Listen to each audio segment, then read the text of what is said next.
نگراں وزیر قانون بلوچستان سے، ان سے ذرا گفتگو کا سلسلہ آگے بڑھاتے ہیں۔ امان اللہ صاحب، سر یہ ایشو کافی زیادہ سنگین ہوتا چلا جا رہا ہے اور واقعی میں اب پاکستان ان کا بوجھ نہیں اٹھا سکتا ہے، افغان مہاجرین کا۔ ان کو ہم نے جگہ دی، پناہ دی اس وقت جب ان کے ملک کے اندر ظاہر سی بات ہے جنگ چل رہی تھی، دیگر معاملات تھے، لیکن یہ پناہ گزین واپس جانے چاہیے۔ یہ پاکستان کی شہریت ان کو کسی نہ کسی طریقے سے مل جاتی ہے، لے لیتے ہیں، پھر غیر قانونی کارروائیوں کے اندر کسی نہ کسی طریقے سے ملوث ہوتے ہیں، دہشت گردانہ کارروائی ملوث ہوتے ہیں۔ سر قانون کیا کہتا ہے ان کو واپسی بھیجنے کے حوالے سے؟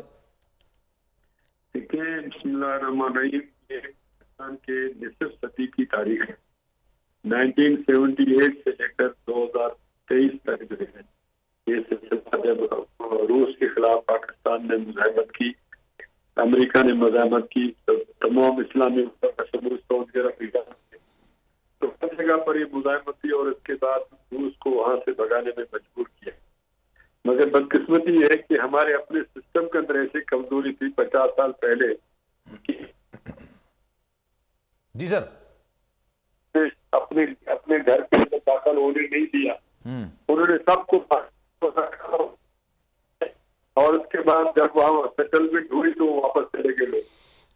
اور اسی طرح سعودی عرب نے جنگ شروع کرا دی، سے اپنے لوگ بھیجے اور اپنے لوگوں کو بھیجنے کے بعد اس سے کوئی سارا نقصان 50 سال سے آج تک پاکستان اٹھا رہا ہے افواہوں کی وجہ سے۔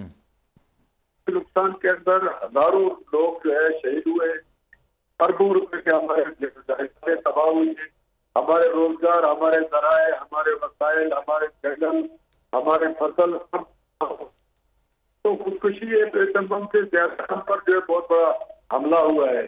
میں سمجھتا ہوں انف از انف، اب ہمیں اس کو جو ہے اسی طرح لینا چاہیے۔ اس حملے کو ہم نے ناکام کرنا ہے، ہم نے اپنے معاشرے کو بچانا ہے۔ یہ تو مہاجرین کا حق نہیں ہے کہ ہمارے گھروں کے اندر آ کر ٹھہرے، اگر ان کو ہمدردی بھی کرنا ہے، یونوں کو ہمدردی کرنا ہے، کسی ادارے بھی کرنا ہے، ان کو بارڈر کے اندر رکھا جائے، وہاں پر ان کو سارا کچھ ہوتا ہے۔